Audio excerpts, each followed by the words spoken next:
9EH tail number Golf Hotel Foxtrot 631 helicopter operating a scheduled flight from Accra to Obuasi was involved in a crash at Dampia Forest Reserve of Anochikro, Brofiejo, in the Adansi Ekrufom district, Ashanti region. All 3 crew and 5 passengers on board died.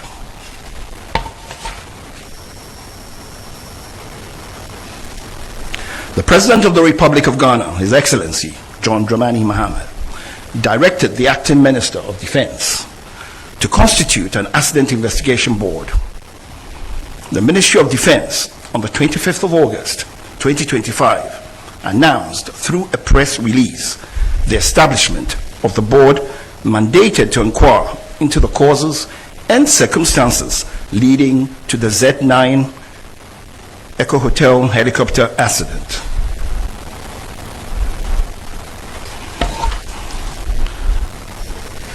This investigation has been conducted in accordance with the Ghana Air Force flying orders, the Ghana Air Force Air Staff instructions, Annex 13 of the International Civil Aviation Organization's Convention on International Civil Aviation.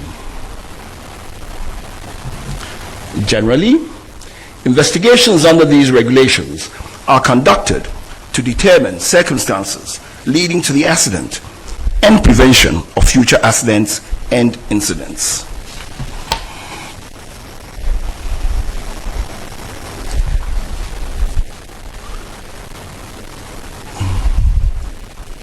The final report, which was presented, came in a format which had 4 parts. Part 1, factual information. Part 2, analysis of the factual information. Part 3 were the conclusions, which includes the findings, the causes, and all contributory factors. And Part 4, the safety recommendations.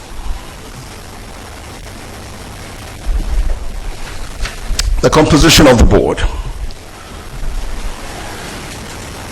This is now getting into the methodology of the investigation. The composition of the board had national security,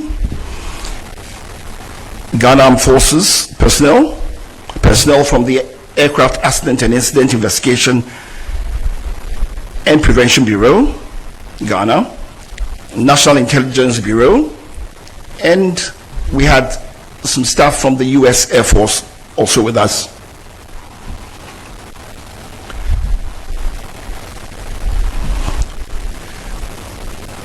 For the factual information evidence collection, we immediately had, on the 26th of August, a briefing by the preliminary investigation team, PIT as it's called.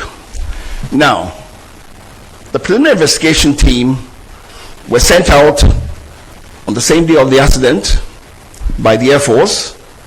Their task was to go to the accident site, secure the site, try to protect and make sure that all perishable evidence was secure. Now, when we speak of perishable evidence, we mean things like information, things like memories, because people forget after a short time. They also have the duty of making sure that in as much as possible they can capture and do a wreckage diagram of all the parts and so on that were around the crash site, because all these help in deducing what actually caused the accident. So we had a briefing by the PIT team, and they handed over the PIT report. The flight recorder, made up of the flight data recorder and the cockpit voice recorder, which is typically called the black box, and some personal effects of the passengers. The team then started, having gotten this information, decided to proceed to the accident site to get first-hand knowledge of the accident site and to be able to interview witnesses and so on. We also went through a process of looking at all the maintenance records of the aircraft. We looked at the flight logs of the aircraft, we looked at the flight logs of the crew, we checked on the crew's qualification, we checked on documentation, just to be sure that everything was proper. The flight data and cockpit voice recorder were then transported to the AVIC Flight Decoding Center in Xi'an, China, from the 12th September to 22nd September 2025. Now, AVIC is the Aviation Industry Corporation of China. The aircraft is a Chinese aircraft. They were the manufacturers. They had the software and the hardware capable of decoding and giving us the data from the flight data recorder. So we had to go to them.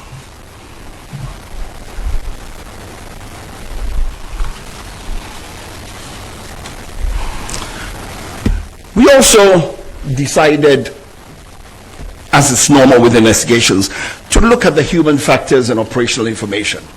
We looked at the medical and psychological records of the flight crew. Interviews were conducted with pilots, engineers, superiors, to assess the crew's proficiency, training history, and operational culture. We also actually interviewed their families and so on. We left no stone unturned.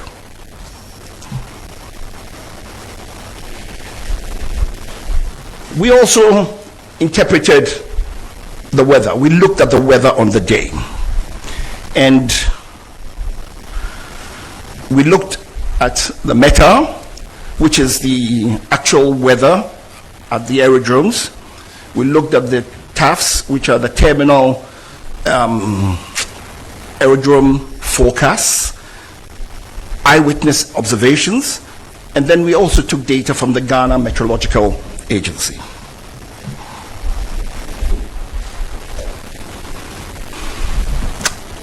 Next, the investigation team decided to look at the whole organizational and systemic processes under which the aircraft was operated.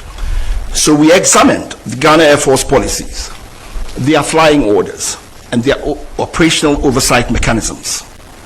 We looked at crew authorizations. We looked at the air tasking order procedures. Because, for instance, for the particular day, the task order that had been given was to fly the Minister of Defense and his party from Accra to Obuasi and back. We looked at Air Force oversight, its safety culture, and the adequacy of risk management systems.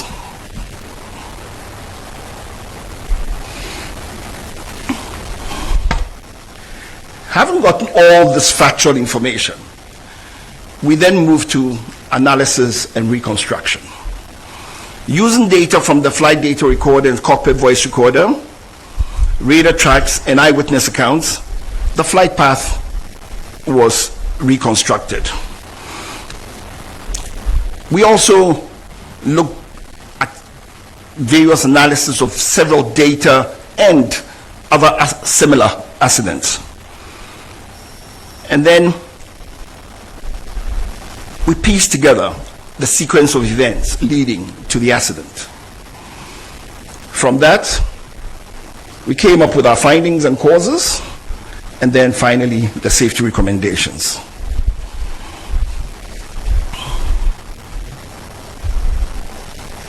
So, for the scope of flight, we looked at the history of the flight, we looked at the weather, we looked at the environment, we looked at the machine, that's the helicopter, we looked at human factors, the crew flying the plane. Then we looked at the organizational and systemic factors, sequence of events, and then we came to what we believed strongly was the cause of the accident. For the history of flight, we went before the flight to see what the pilots had been doing. And it's on record that their last 3 flights before the subject flight, the same crew had flown all the 3 flights before on the same helicopter. On the 2nd of August, they came from their base in Takoradi to Accra. It was a Medivac flight, 1 hour long. On the 3rd of August, the following day, they did a flight from Accra to Cape Coast, back to Accra. 1 hour, 20 minutes. It was also a medical evacuation flight, Medivac. On the 4th, they were tasked to go fly Accra to Salman, back to Accra. That was a 2 hour 30 flight. That was a bullion flight, cargo flight. On the 5th of August, they rested. Now, it helps to say here that in Ghana Air Force, their flying limitations for the crew, you have 10 hours per week maximum, 62 hours maximum per month. Before flight, it's also accepted that if you've had a rest of 8 hours, you've had enough rest and you can go to work. They had in excess of 24 hours rest.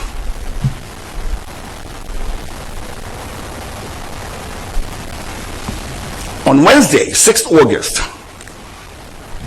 the crew for the Z9 aircraft, call sign ISCAP, Hotel Romeo, India, planned to execute the task order for the Ministry of Defense. The flight was scheduled to depart at 8 a.m. with an estimated en route time of 50 minutes. The captain delayed the flight due to adverse weather in Accra, Kumasi, and Obuasi. The weather improved about an hour later, so takeoff ended up at 12 minutes 14 seconds after 9 a.m. Throughout the flight, the altitude changed to avoid low clouds. Now let me explain why this was so. The flight started out being conducted under visual flight rules. Now, if you're flying under visual flight rules, what it means is you're using visual references to navigate. It's a normal way of flying.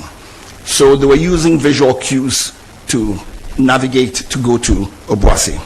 And so they had to stay away from cloud, in contact with the ground. So as the cloud base changed, they changed their altitude. Where they needed to avoid, they would avoid.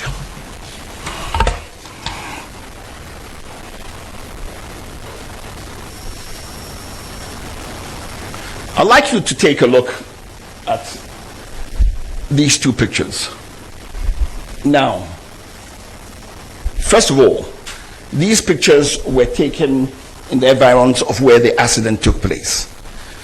Take note, it wasn't taken on the day of the accident, but it's just representative.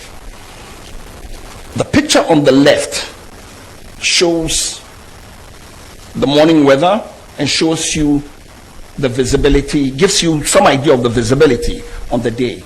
The picture on the right is taken from the same place, looking at the same area, and you can clearly see that you can make out the ridges in the terrain over there.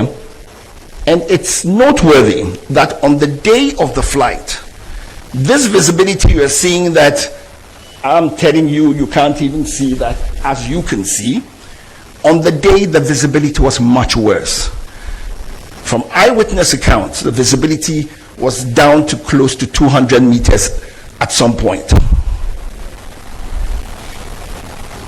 This also shows a picture of actual weather from a passenger who was on board the aircraft, just to give you an idea.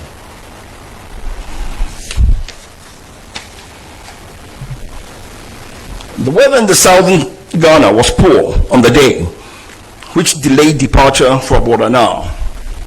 In Accra, conditions were misty, with visibility of about 5 to 7 kilometers and very low clouds starting at only 700 to 1100 feet above the ground. While the situation improved slightly later in the morning, the early hours were dominated by haze and overcast skies. In Kumasi, the weather was worse, with drizzle reducing visibility to around 4 kilometers and heavy low clouds sitting just 600 to 900 feet above the ground. Only Accra and Kumasi Aerodrome were available. Only Accra and Kumasi Aerodrome weather were available.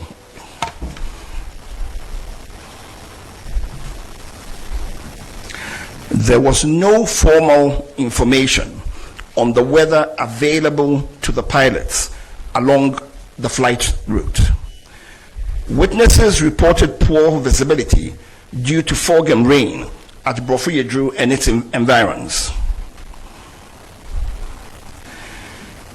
Environmental conditions Environmental commissions in the Dampier Forest Reserve and its rugged terrain of hills, mountains, created conditions such that over such rugged terrain, you can have turbulence, downdraft, and other phenomena.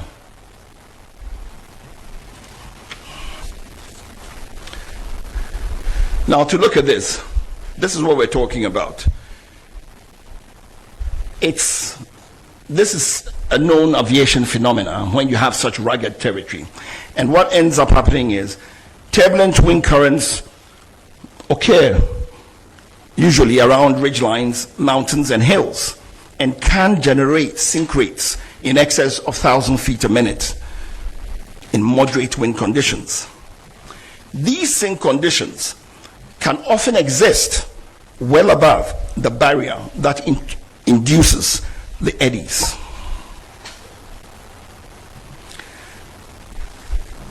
We assessed the aircraft to see if it was fit for purpose.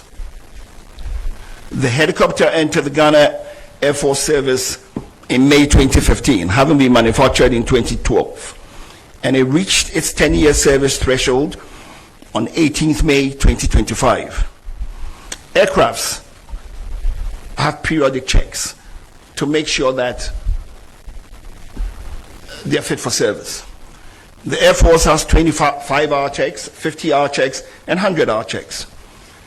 The 10-year check for the helicopter is what was mandated for this helicopter.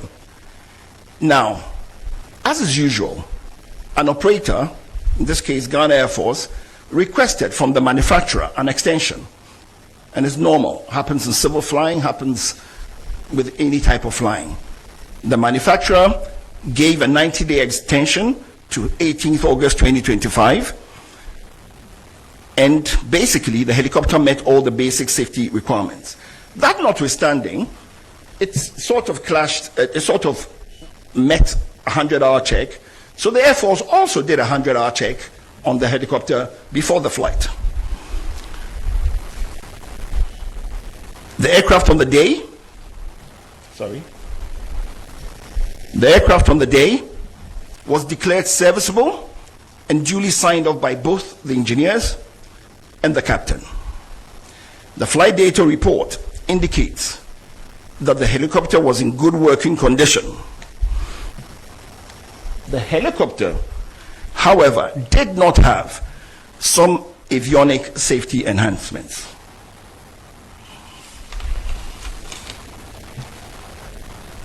As I said before, the aircraft was serviceable and airworthy. The additional safety equipment that the helicopter did not have were things like the helicopter terrain awareness system or the enhanced ground proximity warning system, as you may choose, advanced navigation with terrain mapping, an automatic flight control system. And I would say that these safety equipment would have enhanced situational awareness. For instance, it didn't have an autopilot. That's advanced, the automatic flight control system, so that the crew had to manually fly the plane. So it sort of increases workload. Typically, you want to have a plane that has an autopilot. All the civil planes use autopilots, and the workload on the pilots is very low. It gives you the chance to do things and to think easily, and so on and so forth. Despite all this, the aircraft was in a good condition to fly and met all safety requirements. The investigation has recommended strongly for aircraft with these additional safety enhancements to be acquired immediately for the Air Force.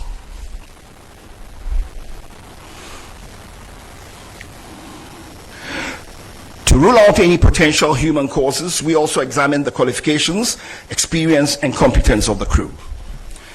The captain has a postgraduate certificate in safety and accident investigation from Cranfield University, UK, in 2024.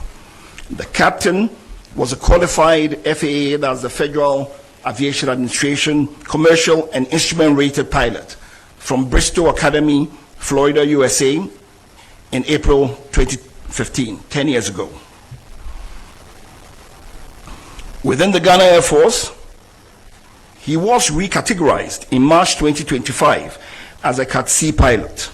That is, a pilot qualified to be a captain on the helicopter, the Z9 helicopter. And he had a green instrument rating.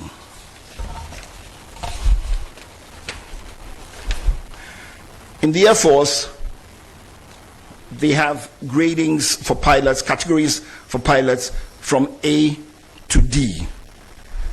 D being, depends on what you call high and low, D being for the initial, sort of, and then you go all the way to A. It's interesting to note that for quite a while, and as at now in the Air Force, the highest category is Cat C. So the pilot was totally competent to be flying this plane.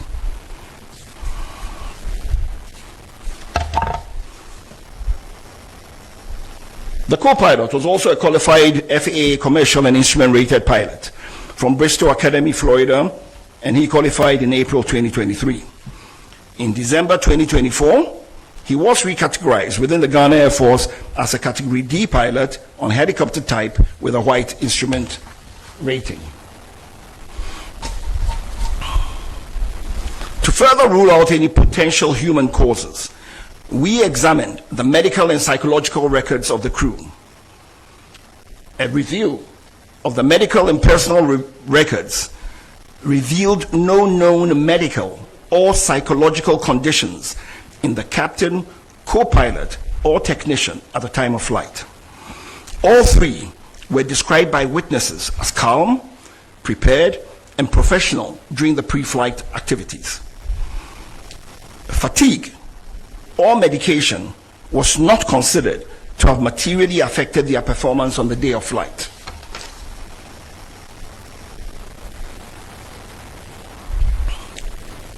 Now to the sequence of events. The flight departed Accra under visual flight rules in marginal weather. The flight to Brofuyedru was uneventful. Brofuyedru is approximately 90 miles from Accra, about 10 miles from Obuasi. As the flight approached Obuasi, visibility deteriorated rapidly due to mist and low clouds. At 9:56, the crew entered IMC, which is Instrument Meteorological Conditions. To the layman, it is they flew into clouds because they no longer could stay away from the clouds, so they flew into clouds and transitioned to IFR. Now, IFR is Instrument Flight Rules. So what it means is they now transitioned from navigating using visual cues to now navigation solely on the aircraft's instruments. The crew then initiated a climb to cross terrain that they were aware of. They initiated the climb to cross the terrain. Seconds before impact, the crew stated that they could see the high ground below, so they had gone over it. Suddenly thereafter, the helicopter that was flying up without any change in its power or in the pitch which we use to go up and down, suddenly lost height and impacted a ridgeline at about 1370 feet above sea level. And this was about 6.5 miles from the destination, and this happened at 9:58.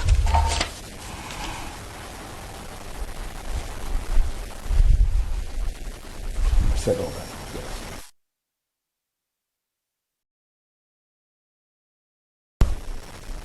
Is what the planned track had been. The purple line is what the aircraft actually flew, and that took place because it was avoiding clouds and so on and ended up where it was.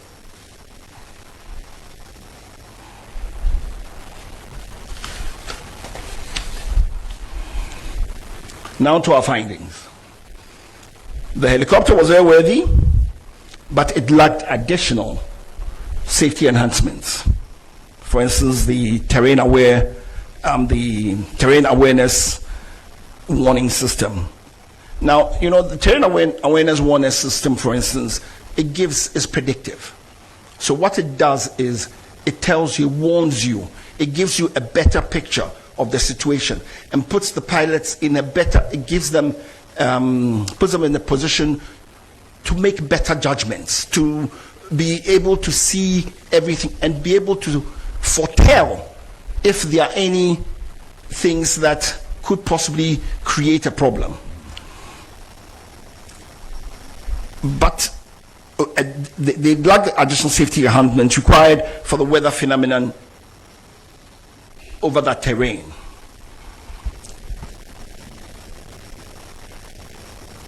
There was adverse weather, there was limited visibility, there was rising rugged terrain, with this terrain induced complicating factors, and there were no ground-based navigational route aids en route. The investigation would like to say that from everything they gathered, the emergency response was very timely. The fact that these first responders managed to get to the site in about 2 hours was remarkable, because the terrain has very steep slopes. It was raining, it was slippery. So it wasn't the easiest thing to do. When we went to the site, it was also raining and it was very slippery. And we struggled using sticks and everything to try to get up there. So looking at everything, we would say very confidently that the emergency response was very timely. The investigation determined that the accident was caused by the sudden loss of altitude and lift due to downdraft. This loss of altitude without change in power or pitch altitude is consistent with downdraft associated with changing environmental conditions over high terrain.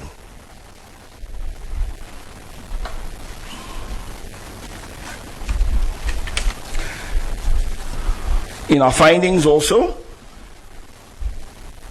we said there's limited national navigational capacity, a capability for en route and remote area weather services. We also looked at training and realized that the Air Force doesn't have much simulator training. We looked at flight monitoring and realized that there was no flight data monitoring also taking place. For flight following and tracking of aircrafts, we realized that it was also not there. There's no secondary surveillance radar, no automatic dependent surveillance broadcasts, or any other real-time tracking of aircraft.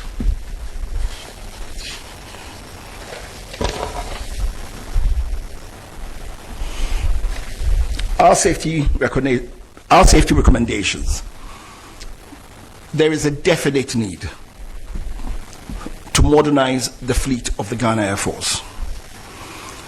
We have recommended that the Air Force acquire modern aircraft with terrain avoidance warning systems, and modern navigation systems. That the aircraft should have cockpit voice recorders and flight data recorders, which are the audiovisual capable types. That the Air Force should invest in simulators for recurrent training. That they contract certified aviation weather provider or providers, and that Ghana as a nation should try to have en route navigational aids, especially in remote areas. The Air Force should seriously consider establishing flight data monitoring and en route tracking systems. Finally, we believe that they need to acquire ground support equipment, modernize what they have.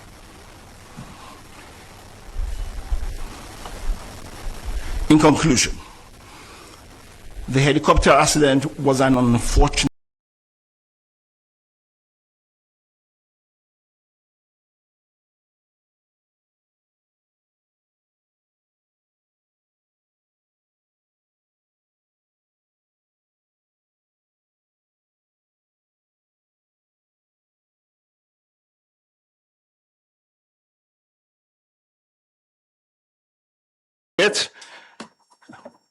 led by the National Security Coordinator.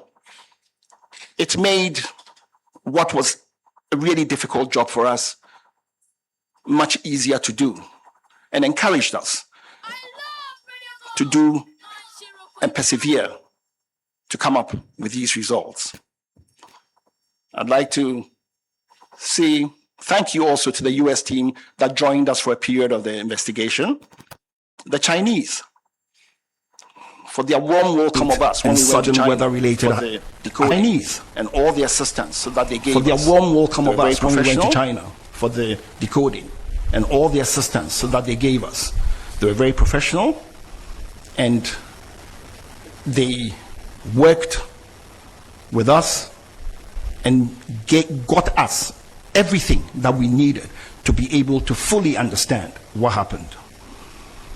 I'd also like to acknowledge the lead investigator, who in truth is not here today, Air Commodore Akron. He is on national duty outside, but he was a lead investigator and he worked really hard.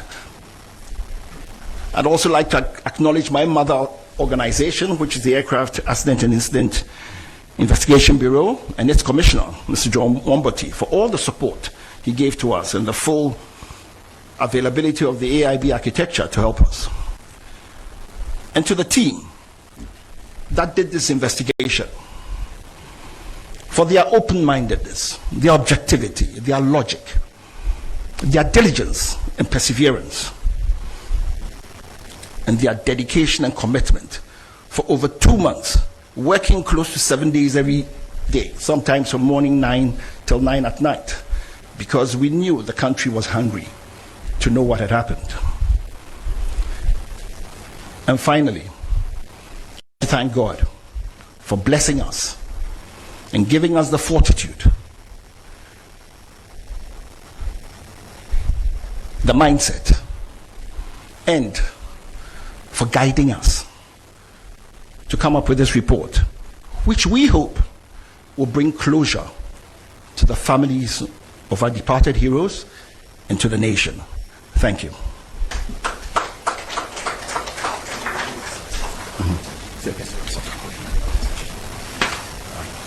Thank you very much, Captain Fujo, for that comprehensive and detailed report.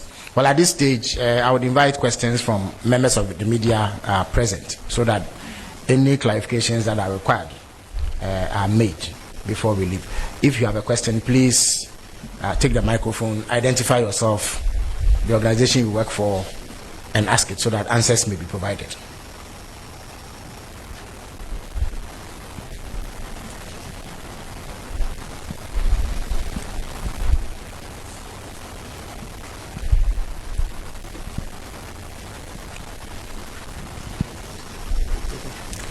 Good afternoon. My name is Maxwell. I work with Joy FM and Enjoy News. I I know a lot of Ghanaians will be curious to know if the investigative committee listened to the audio recordings, of the helicopter.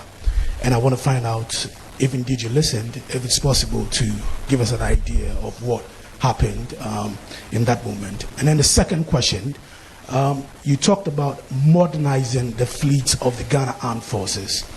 I know right after the incident, there were calls to modernize the fleet, and this revelation is definitely going to reignite the calls, especially also coming on the back of recent discoveries about the presidential jet. I know there are investments, there are plans to inject $1 billion to retool the security agencies. As an expert, I want to find out how fast should we do this and which areas should we look at. Thank you. Thank you very much. Are there any other questions, please? Yeah, courage. Yeah.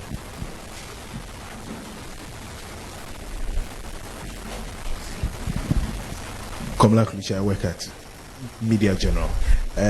What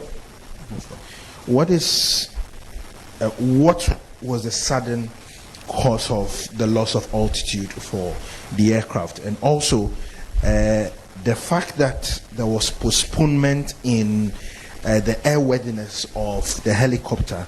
One, was there an understanding why the Ghana Air Force postponed the initial maintenance of the Z9, and what was the reason behind this? Thank you very much. Any other questions, please? Okay, so Captain Fojo would answer these, after which we'll come back for another round of questions. Thank you very much.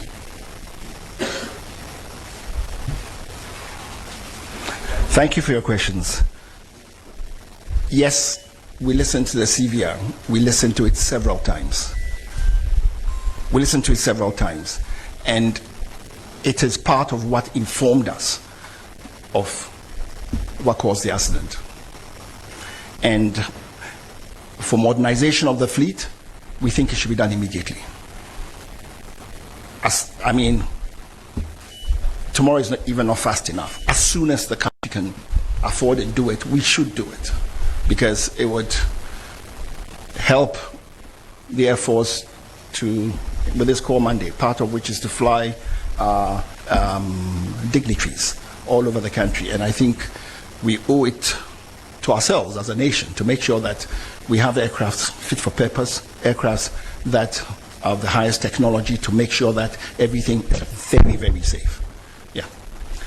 To the sudden loss of altitude, I'm sure it was in one of the slides.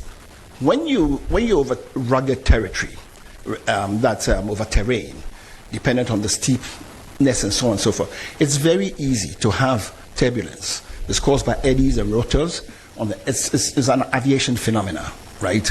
And you have updrafts, you have downdrafts. And even interestingly, even above the ridge, you can still have downdrafts coming. And it's not, it's a phenomenon, it's an aviation phenomena that unfortunately they fell into. They were very unfortunate, but it's a phenomenon that they fell into. And because there cannot be any other reason for that sudden loss of altitude for a plane climbing with power, with a pitch attitude, right? Because you see, the flight data recorder, to just help you understand the whole thing, the flight data recorder records the last 10 hours of a flight.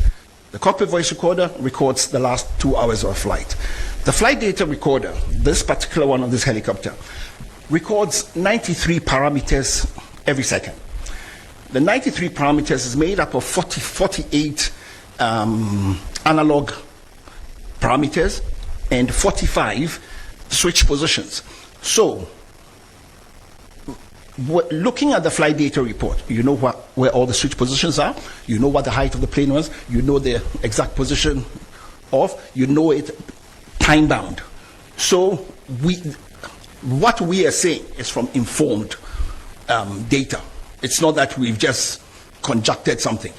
We have the data, we've looked at it, and that is how come we've come with the conclusions we've come up with. I hope I've answered.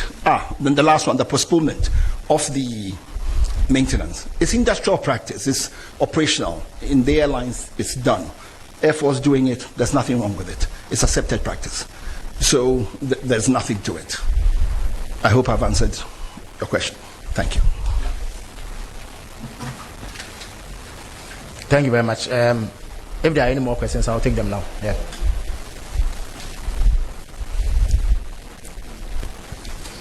My name is Abdul Hanan Adam. I work with the EIB network. Minister, I'd like to find out from the experts if there was any possibility for an emergency landing, and was there an avenue for them or the crew to consider that? Thank you. Was there what? Please an repeat. avenue. Avenue. Okay. For the crew to As in, was there a place nearby where they exactly could land? Okay. for an emergency landing? All right. Good afternoon. Yeah. My name is Julius. I report for the Ghanaian Times. Sir, in your presentation, you mentioned that the helicopter was in a very good shape, but then they did not have what you called avionics safety requirements, additional avionics safety requirement. If they had, would it have assisted them to avoid this? And then outside of your report, there have been a lot of speculations about the final moments of the aircraft from eyewitnesses that it exploded, parts scattered all over the place. Could you address this for us, please? Thank you. Thank you very much. Welcome. Okay.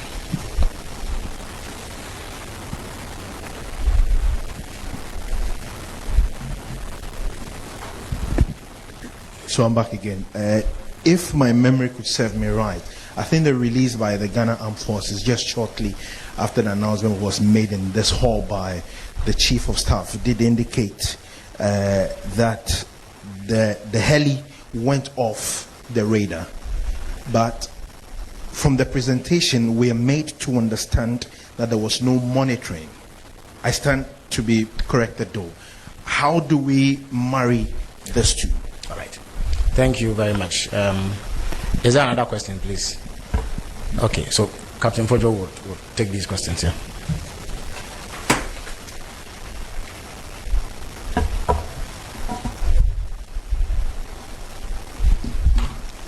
Thank you once again for your questions.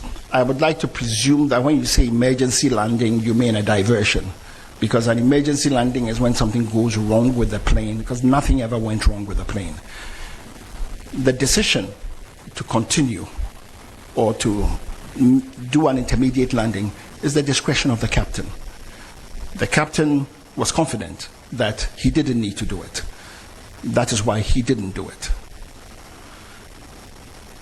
In terms of the additional avionics, right, I believe the question was if they had it, would it have prevented the accident? Was that the question?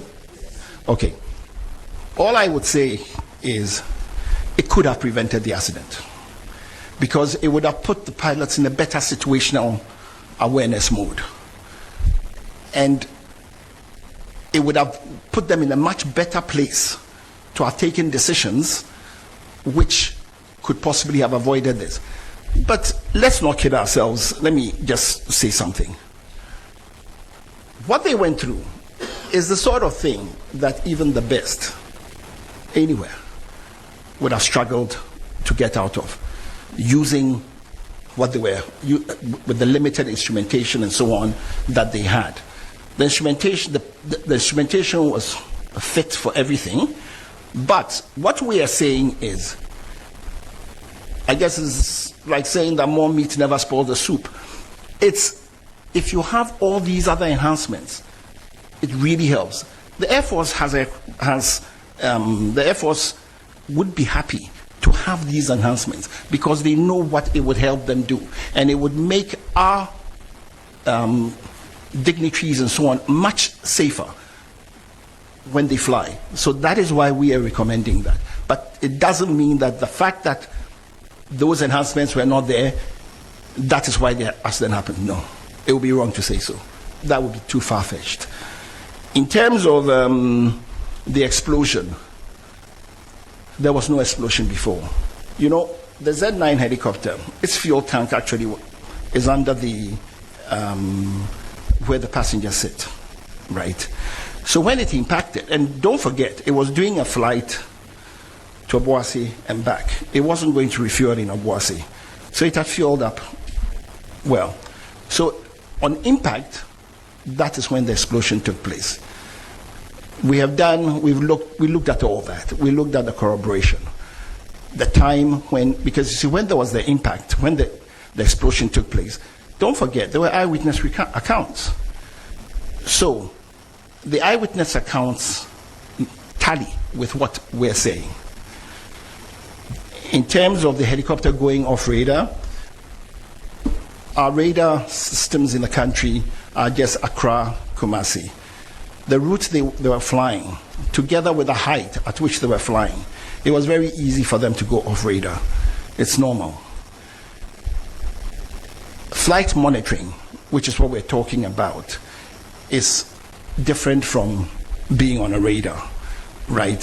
Flight monitoring is knowing where your aircraft is at any time.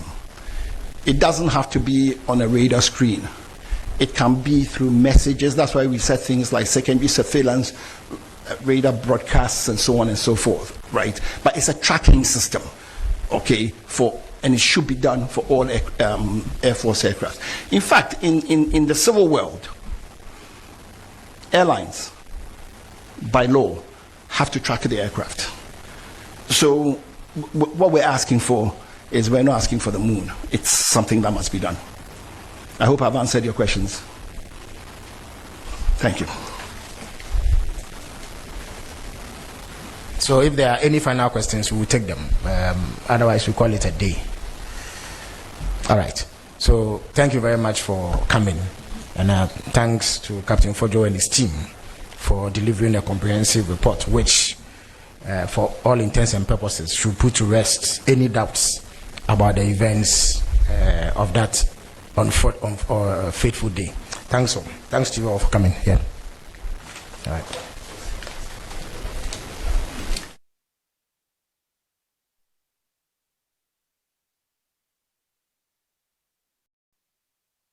And so that was it from the presidency presentation of the helicopter.